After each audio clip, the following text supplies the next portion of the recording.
All right, I don't know where to even begin with this film. So I recently saw Megalopolis, the infamous new film from director Francis Ford Coppola. Before seeing this film, I heard so much negativity about this film. I heard so many negative things, so many bad things, that it just made me want to watch it even more. I was like, I need to see this film. I need to see how bad it is for myself. But it wasn't just bad things. I was hearing some great things too. The freaking curve on Letterbox is like flat. I've never seen that before for a film. That is unheard of. It really is a film that some people love and some people hate. How did I feel about this film? Well, I did not like it. I did not like this movie. For those that genuinely loved this film, I want to know why. Please tell me in the comments why you loved this film if you did, because I seriously can't think of a reason to love this film. Like I don't get it. I don't know how there are some people that love this film. It is a gigantic mess. I guess I'll start with the performances. Every actor in this movie is acting like they're each in different movies. It seems like no one really knew what kind of movie this was supposed to be, because you got Adam Driver. Adam Driver did a fine job in the film. I didn't think he was bad. He plays the role of this kind of like really smart architect who's trying to build this utopia. And he kind of plays it kind of like how you think that would look like. He's a little wacky. Aubrey Plaza in this film is like playing a caricature. I don't really know if she was given much direction from Coppola, because I think she was just doing her own thing. Same thing with Shia LaBeouf. Aubrey Plaza and Shia LaBeouf are just playing caricatures in this film. They don't feel like real people. The only person that feels real in this film is Natalie Emmanuel. I think that's how you say her name, or unless it's Nathalie Emmanuel. She's got a TH. I don't know if it's Natalie or Nathalie. I've seen her in a couple other things. She was in Game of Thrones and stuff like that. She was really good in this film. She's the only one acting like realistically in this movie. Like when she's on screen, it doesn't feel like she's acting. Everyone else in this film, it feels like they're acting. One person I was shocked to see in this movie was John Voight. I'm actually surprised to hear that he's still alive. I don't know. I haven't seen him in a while. I just assumed that he had passed away by now, but no, the dude is 85 and still kicking it, still acting. And you know what?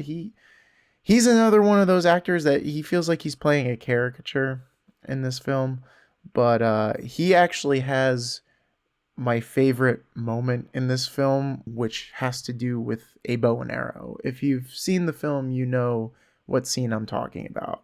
I thought that scene was so ridiculous that it was funny, and yeah, I enjoyed that part. Other than that, it really seemed like he was drunk for most of this movie. Like his character at least seemed very drunk throughout the whole movie. I don't know what was going on there, but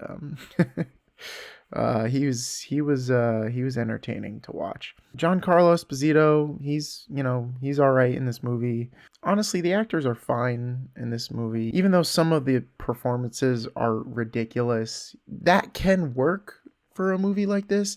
The problem with this movie is just that it's totally incoherent. The real problem of this movie is its story. It doesn't have much of a story. It is not a conventional film by any means, which is why this movie is for sure going to lose money. This film was designed to lose money.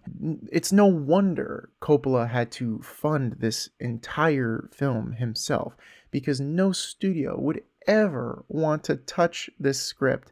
It is completely unmarketable, especially to the average moviegoer. Like if you're an average moviegoer, don't even bother watching this film. You're not gonna like it. You're gonna hate it. I was watching Dan Murrell's review of this movie, and he said something that I totally agree with. He said that this movie doesn't feel like it should be projected in a theater. It feels like it's more suited to be projected on the wall in the Museum of Modern Art. And that's probably the best way I could describe this movie. It is very much like an art piece. It feels like an art piece. It doesn't really feel like a film to be consumed. It doesn't feel like a film that's really meant for anybody, actually. Like, I don't know who this film is made for. It certainly wasn't made for me, and it's certainly not made for average moviegoers. It seems like a lot of people did not like this movie, but there are defenders of this film. Maybe it was made for them. I don't know. Well, let me try to explain this film as best I can, because I'm not even quite sure what this movie was really about. So Adam Driver plays this architect who's trying to build this utopia called Megalopolis. And he's trying to build this utopia with this special element. I forget what it's called. Is it called like megalon or something? I don't know. It's like this metal that could do anything. It's kind of like vibranium from Wakanda in Black Panther. It's kind of like it's basically a MacGuffin. It's just this special metal that can like shape shift into anything. It's got like healing powers. It can advance technology and stuff. Whatever. It's a MacGuffin. So Adam Driver is trying to build this utopia called Megalopolis, and Giancarlo Esposito plays the mayor of New Rome, which is where this movie takes place.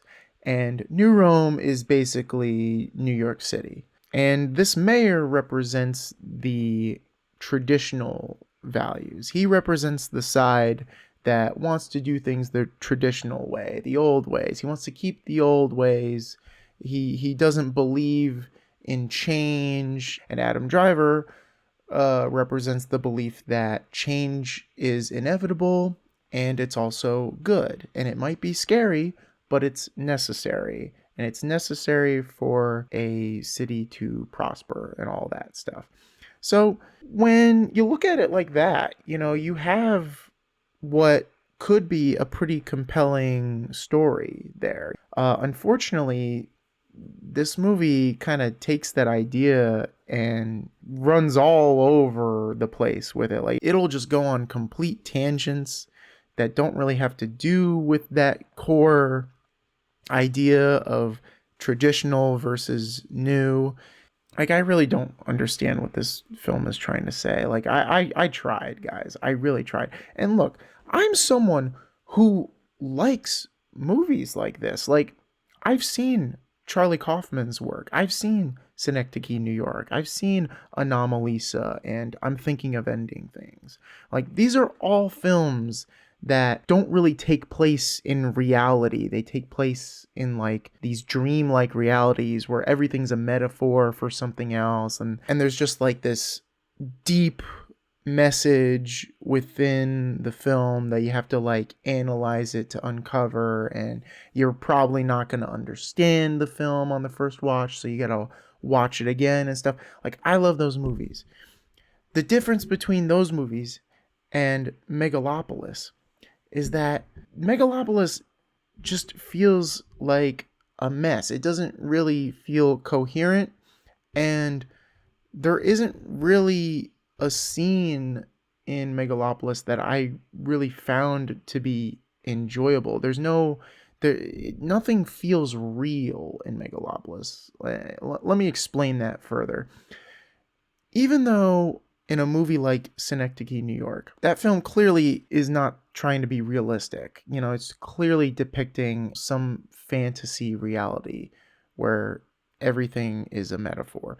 But there are moments in that film that feel so real. There's moments between the characters that feel like a scene that could happen in real life. There's so many, the performances are so good. Philip Seymour Hoffman is amazing in that film. And that film still makes me feel something. Like I feel like I'm getting something out of that film. I feel like I'm learning lessons when I'm watching that film. When I watched Megalopolis, the only feeling I got from that film was boredom. And occasionally mild amusement because there were things that happened in the movie that I laughed at. Uh, I don't know if it was intentional for me to laugh at some of these parts, but there were parts that I found to be quite comical, mildly comical. But for the most part, I was bored throughout this movie. In fact, I almost fell asleep in my seat at AMC while watching this. It was during the middle section of the film. The middle section of the film is really boring and tedious. It really feels like not much is happening, like not much is really going on, and you're not understanding anything that's happening on screen. It gets quite overwhelming when you don't really understand anything that is happening on screen. Like, I really could not tell you what this film is trying to say most of the time. And this is coming from someone who loves Synecdoche, New York. I watched YMS's breakdown of that film to help me understand that film. Side note, do you think YMS is ever going to finish his series on Synecdoche, New York? I think the last part was part 5. That was like 7 years ago, I believe. Where's part 6? Is he ever going to finish analyzing that film? I quite enjoyed watching his analysis videos about it because it gave me like a whole new appreciation for that film because I didn't really understand it. Even though I didn't understand everything about it, I still felt like I got something out of it. That's the difference between that movie and Megalopolis. Megalopolis, I feel like I didn't get anything out of that movie. Like, I didn't even get entertainment out of this movie, let alone like a lesson learned. I think the film is clearly trying to say that change is good. In fact, it kind of decides for the audience. Like, I mean, you would think you would want to leave that up to debate for the audience. What is good? Is change good? Is change always good? Is it always necessary? But it seems like the film was pretty dead set on telling you that, like, no, Adam Driver is clearly the right one in this movie. Felt like I was being talked down to a little bit, so I don't really like how this film portrayed that. But I do agree that change is good. I do agree that cities and nations on a whole need to embrace change in order to avoid extinction.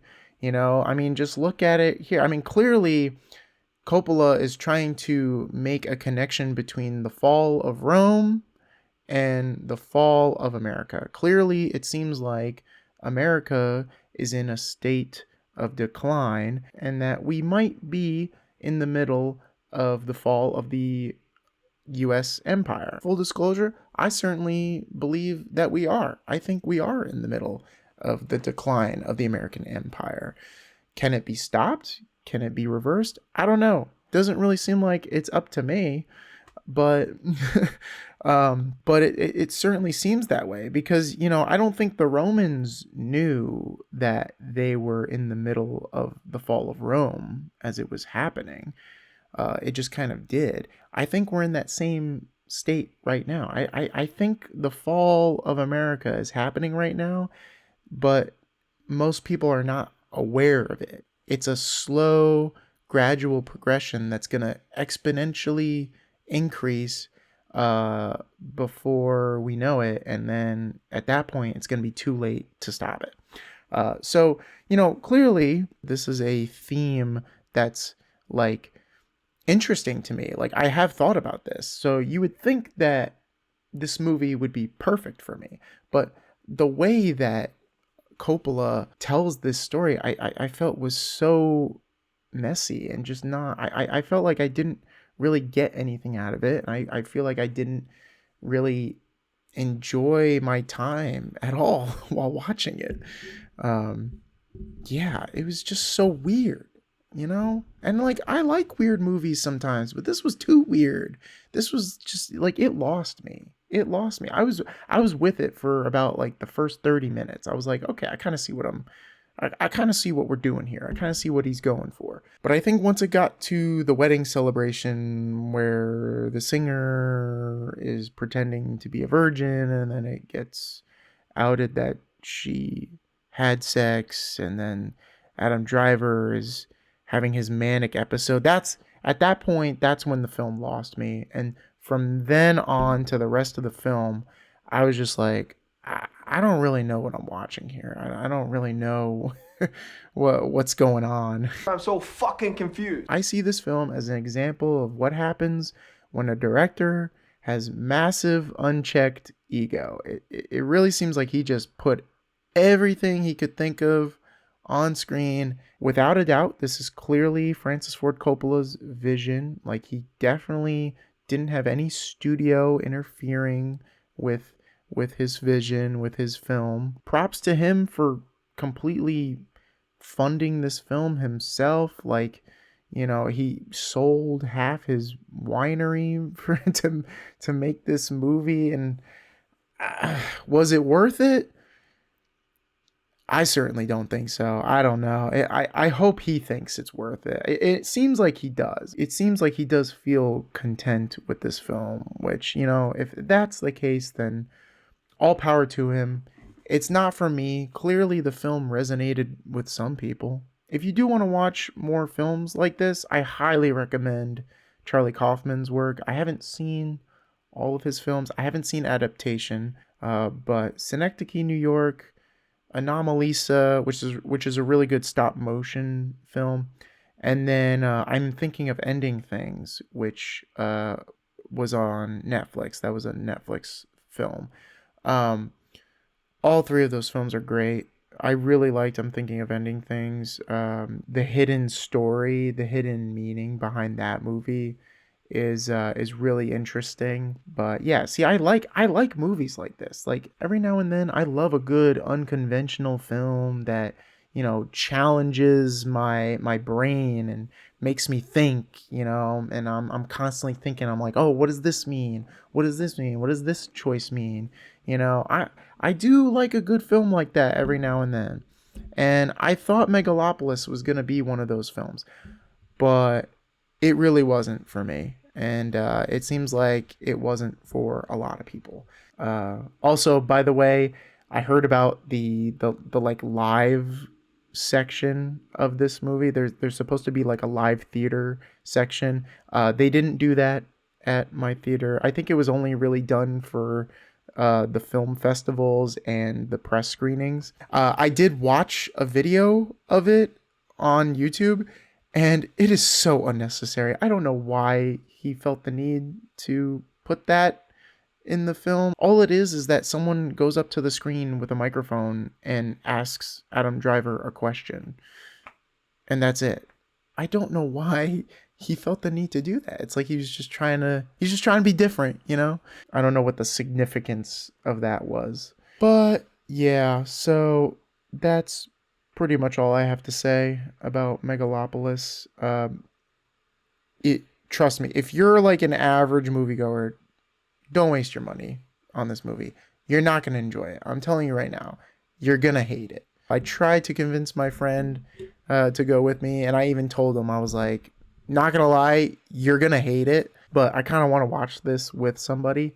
But it didn't work out. I ended up watching this by myself, which wasn't a fun experience, I gotta say. If you can see this movie with a group of friends, you might have some enjoyment out of it. But if you're thinking about going alone and you're not like a big cinephile who loves to critique films and analyze them, don't watch this movie. Don't waste your time. Go see The Wild Robot. I saw that movie. Amazing. Great film. But that's all I have to say about this film. If you saw it, let me know what you thought about it in the comments. Especially, again, let me reiterate this, especially if you loved it. I want to hear your thoughts if you loved this film. Tell me why, because I don't get it. If you enjoyed this video and you're not subscribed, then maybe you should consider subscribing, because it would really mean a lot to me and it would help me out a lot. We're a little over 200 subscribers now, and I want to see this baby continue to grow.